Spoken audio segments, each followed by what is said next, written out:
are standing in City Hall Station, the old City Hall Station, which opened to the public on October 27th, 1904 at 7 p.m., where 150,000 New Yorkers showed up to ride the subway for the very first time.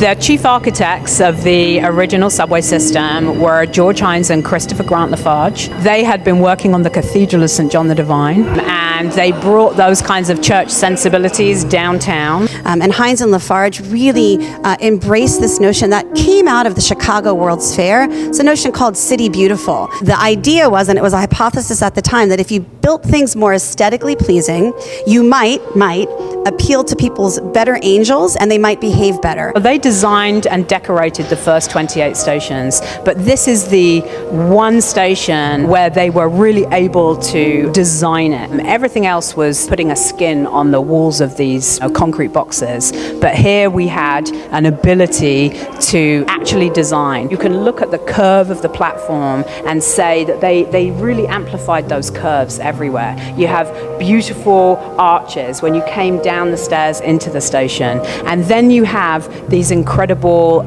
timbral vaults that were created by the Guastavino Company. I think probably the most iconic thing that people think about when they think about City Hall Station is these arches made by a family of Spanish immigrants called the Guastavinos. The Guastavino arches were very, very popular for a couple of reasons, not least of which is they are incredibly fire retardant because they are made of ceramic tile. If you look at this layered tile approach, what happens is what would be not very strong if it were just one or two layers of tile becomes actually as strong as reinforced concrete. This was a station that was lit by daylight, and that was true of most of the first original subway line. It's very, very shallow, so we could light it with daylight.